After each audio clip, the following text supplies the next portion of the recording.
तो भाई अगर आपने अभी भी जिम जाना शुरू करा है और आपको अपनी आर्म्स को यहाँ से यहाँ तक ट्रांसफॉर्म करना है बिना किसी इंजरी वगैरह की बीटी लिए, तो इस वीडियो को अंत तक देखना, ये वीडियो आपके लिए ही है।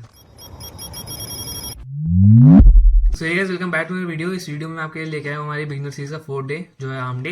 भाई मोस्टली आधे बिगनर्स को ये होता है भाई मुझे नहीं पता, बाकी बॉडी गई भाड़ में, मुझे चाहिए आर्म साइज, मुझे गेन करना है आर्म साइज। भाई वो कैसे होगा ये बताओ।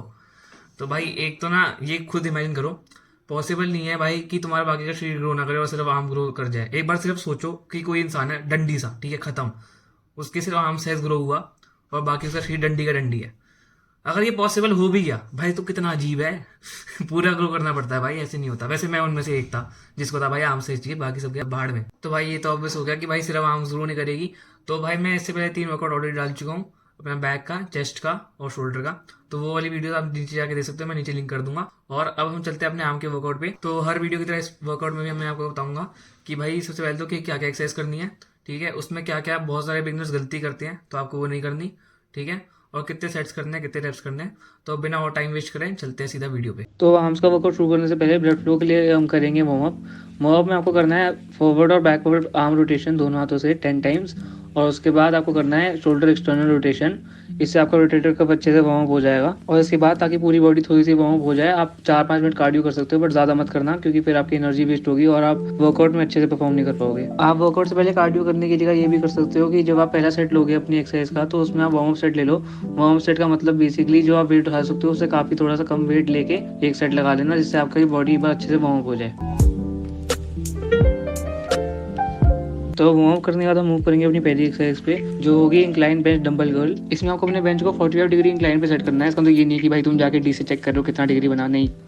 बेसिकली जो आप इंक्लाइन प्रेस के लिए करते हो वो 30 डिग्री के आसपास होता है, तो उससे एक लेवल ऊपर आपको अपने बेंच को रखना है और फिर इस डंबल कर्ल को परफॉर्म करना है। अब इस एक्सरसाइज को करते हुए आपको ध्यान में ये रखना है कि आपके जो शोल्डर्स हैं वो एक जगह पे फिक्स्ड रहेंगे और आपको सिर्फ अपनी एल्बोज को फ्लेक्स करना है। बेसिकली एक आइसोलेशन एक्सरसाइज है जिसमें सिर्फ एक जॉइंट मूव होता है, तो इसमें सिर्फ और सिर्फ एल्बो को आपको मूव करना है, आपके शोल्डर से आपको मोमेंटम नहीं लेना है। तो जैसे इसमें बहुत लोग गलती क्या करते हैं कि वेट जब हैवी होता है तो वो लोग क्या करते हैं, मोमेंटम ले लेते हैं शोल्डर से, जिससे वेट तो उठ जाता है बट लोड बाइसेप से हट जाता है, तो फिर उससे फायदा नहीं होता। फायदा नहीं होता का मतलब मसल बिल्डिंग बेनिफिट्स कम मिलेंगे और ये तो है ही है, उसके अलावा इंजरी के चांसेस भी बढ़ जाएंगे। बेसिकली आपको ये ध्यान रखना है, बाइसेप की कोई भी एक्सरसाइज कर रहे हो तो बाइसेप का काम होता है एल्बो फ्लेक्शन, तो आप सिर्फ एल्बो को फ्लेक्स करोगे, ना कि बिल्कुल भी किसी भी और जॉइंट को मूव करोगे। इस एक्सरसाइज के आप करोगे 3 सेट वार्म सेट हटा के। अगर आप वार्म सेट पहले ले रहे हो तो उसको काउंट नहीं करोगे आप इसमें।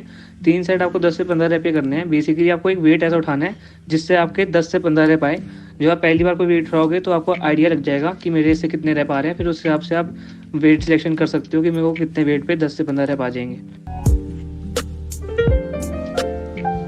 तो हम मूव करेंगे अपनी नेक्स्ट एक्सरसाइज पे जो होगी ट्राइसेप पुश डाउन। जैसे बाइसेप का काम एल्बो फ्लेक्शन होता है वैसे ट्राइसेप का काम एल्बो एक्सटेंशन होता है। तो आपको ट्राइसेप की भी कोई भी एक्सरसाइज करते हुए ध्यान में ये रखना है कि आप सिर्फ एल्बो को एक्सटेंड करो और किसी भी जॉइंट से आप फालतू में मोमेंटम मत लो, क्योंकि उससे इंजरी के चांस बढ़ेंगे और आपका ट्राइसेप से लोड जाता जाएगा। अब जैसे यार इसमें आप देख सकते हो, अगर आप ये करते हुए अपने शोल्डर को एक्सटर्नली रोटेट कर दोगे, एक तो फिर आपका सिर्फ एक जॉइंट मूव नहीं हो रहा, आपके शोल्डर भी मूव हो रहे हैं और आपका एल्बो भी मूव हो रहा है। तो एक तो आपका जो लोड है वो ट्राइसेप से ज़्यादा शोल्डर पे चल जाएगा और आपके रोटेटर कप में इंजरी होने के चांसेस भी हैं इससे। तो इससे आपको एक तो ट्राइसेप के मसल बिल्डिंग बेनिफिट्स भी मिलेंगे, ऊपर से आपको इंजरी हो सकती है उसके चांस अलग है। तो फिर ये सिर्फ वेट हैवी मारने के चक्कर में आपको फॉर्म खराब नहीं करनी है। इसके अलावा एक गलती जो बहुत सारे बिजनेस करते हैं वो ये है कि काफ़ी सारे लोग ना हाफ रेंज ऑफ मोशन में मारते हैं। जैसे आप इसमें देख सकते हो, ये हाफ रेंज ऑफ मोशन है और ये फुल रेंज ऑफ मोशन है। तो आपको फुल रेंज ऑफ मोशन में एक्सरसाइज को परफॉर्म करना है। इस एक्सरसाइज को करने से पहले भी आप एक वार्म सेट ले सकते हो, क्योंकि आपके अभी बाइसेप तो वार्म हो चुके हैं बट आपके ट्राइसेप वार्म नहीं हुए हैं। तो आपने एक बार वार्म सेट ले लिया, उसके बाद आपको 3 वर्किंग सेट्स करने हैं इसके, जिसमें आप 10 से 15 रैप करोगे।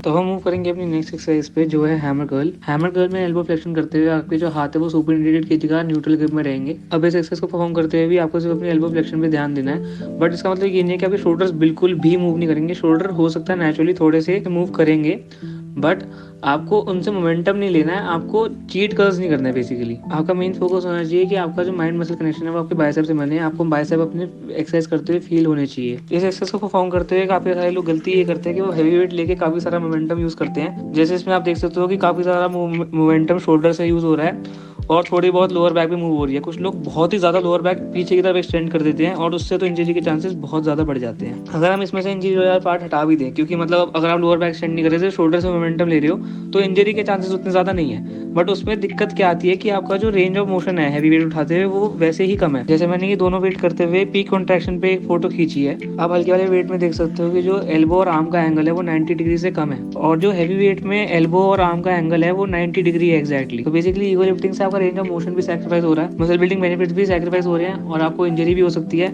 तो इसमें सही क्या हो रहा है, सिर्फ ईगो सेटिस्फाई हो रही है। बट फिर भी अगर आप देखोगे ना, बहुत ज़्यादा जो बड़े बड़े बॉडी बिल्डर्स होते हैं वो मोमेंटम यूज करके वेट को मारते हैं और उनकी बॉडी ही बनती है। उसके पीछे रीजन क्या है? इस चीज़ का रीजन मैं आपको एक एग्जांपल समझाता हूँ कि जैसे मान लो कि कोई बंदा गाड़ी चलाना सीख रहा है, ठीक है, वो बिगनर है गाड़ी के लिए। तो बेसिकली अभी अगर वो भगाएगा ना तो उसकी गाड़ी ठुक सकती है, तो उसको भी गाड़ी स्लो चलानी चाहिए, धीरे धीरे करके गाड़ी जब सीख जाएगा तब वो भी ऑब्वियसली भगाएगा ही बाद में। तो अब जो सीख चुका है गाड़ी चलाना, ठीक है, अब वो गाड़ी भगा रहा है, गाड़ी किस लिए भगा रहा है? वो डेस्टिनेशन पे जल्दी पहुंच जाएगा, है ना। अब जिम में मोस्टली लोगों के लिए डेस्टिनेशन क्या है? मसल बिल्डिंग और फैट लॉस। अब ये चीज़ फैक्ट है कि मसल हैवी लिफ्टिंग से ही बिल्ड होती है। बट अगर आपको हैवी लिफ्टिंग करते हुए अपनी मसल्स फील ही नहीं होंगी तो फिर मसल बिल्ड नहीं होगी। तो जो काफ़ी सारे बड़े बड़े बॉडी बिल्डर्स जो होते हैं वो मोमेंटम यूज़ करके वेट मार रहे होते हैं ना, क्योंकि उन्हें तब भी अपनी मसल फील होती है। उनका मसल माइंड कनेक्शन इतना बढ़िया होता है कि वो मोमेंटम लेके भी मसल को अपनी फील करते हैं और इस वजह से उनकी मसल ग्रोथ होती है। बट क्योंकि अभी आप एक बिगिनर हो और अगर आपने मोमेंटम से लिफ्टिंग करी तो आपको मसल में कुछ भी फील नहीं होगा, आपको लगेगा भाई मैंने वर्कआउट करा भी था, मुझे तो सोरनेस भी नहीं हो रही। इसलिए कहते हैं अपने पहले चैप्टर को कभी भी किसी के भाई 25वें चैप्टर से कंपेयर मत करा करो लाइफ में। तो आपको इस एक्सरसाइज के भी 3 सेट करने हैं, 10 से 15 रैप। आपको वेट सिलेक्शन ऐसा करना है कि 10 से 15 रैप में आपका फेलियर आए और आपकी फॉर्म ना बिगड़े। तो वो मूव करेंगे अपनी नेक्स्ट एक्सरसाइज पे, जो होगी single hand dumbbell overhead tricep extension. इस एक्सरसाइज को करते हुए आपको ध्यान में ये रखना है कि आपके शोल्डर्स फिक्स रहेंगे और आपका सिर्फ एल्बो जॉइंट मूव होगा। ये एक्सरसाइज आपके ट्राइसेप्स को लेंथन में ट्रेन करती है और इस एक्सरसाइज को 2 हाथ से एक डंबल पकड़ने से ज़्यादा बेनिफिशियल होता है अगर आप एक हाथ में एक डंबल रखो। 2 हाथ से एक डंबल पकड़ने में क्या होता है कि जो डंबल का पाथ है वो फिक्स हो जाता है। डंबल का पाथ फिक्स हो जाता है तो फिर ट्राइसेप को उसके हिसाब से मूव करना पड़ता है, ना कि डंबल ट्राइसेप के हिसाब से मूव करता है। इससे क्या होता है कि बेटर लोड आपका तभी आएगा जब आप सिंगल हैंड से करोगे। इससे सिंगल हैंड डंबल एक्सटेंशन करने में एक बेटर लोड आपको फील होगा अपने ट्राइसेप्स पे। इस एक्सरसाइज भी आपको करने हैं 3 सेट 10 से 15 रैप और अब आपको वार्म अप सेट लेने की जरूरत नहीं है क्योंकि वार्म अप ऑलरेडी हो चुका है। तो हम मूव करते हैं अपनी नेक्स्ट एक्सरसाइज पे, जो होगी प्रीचर कर्ल।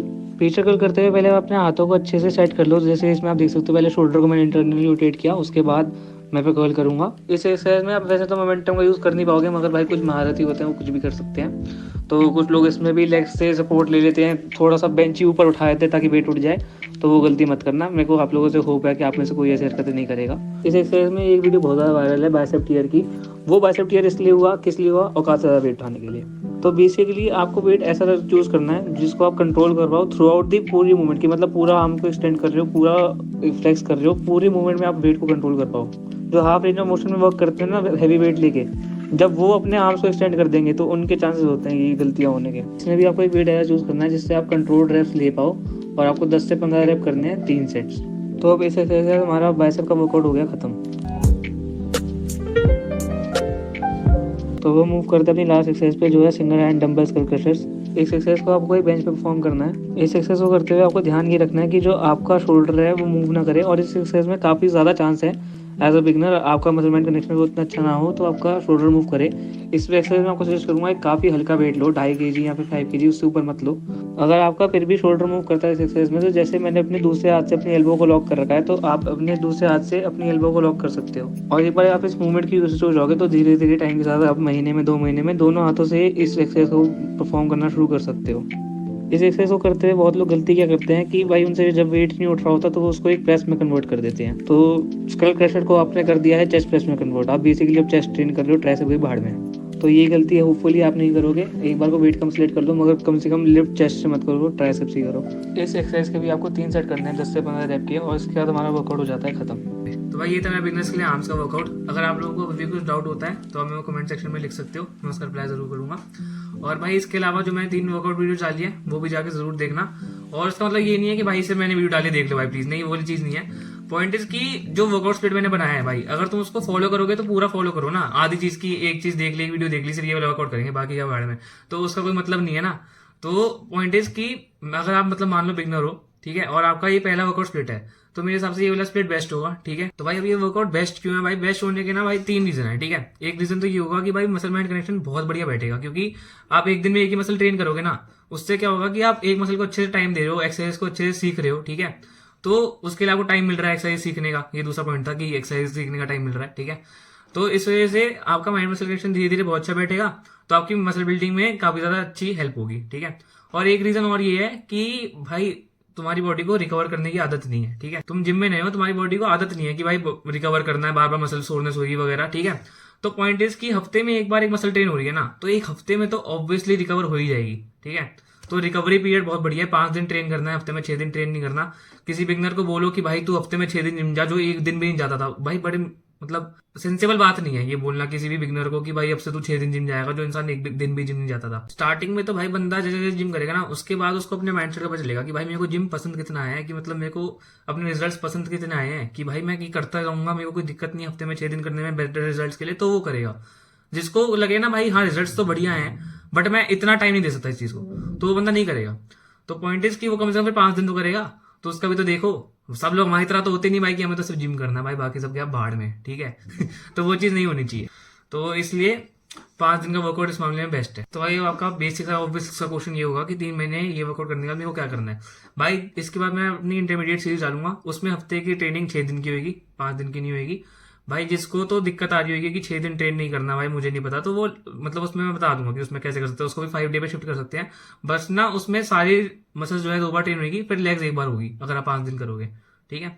तो वो आपकी चॉइस है, वो जब आप 3 महीने हो जाएंगे जिम करते हुए तब तक तो सीरीज आ चुकी होगी, तब तक देख लेना। तो भाई अब मैं तुमसे मिलता हूँ अगली वीडियो में जो होगी लेग्स की, ठीक है। अब बस एक वीडियो रहेगी बिगनर सीरीज की लेग्स की, उसके बाद अपना बिगनर सीरीज पूरी खत्म हो जाएगी।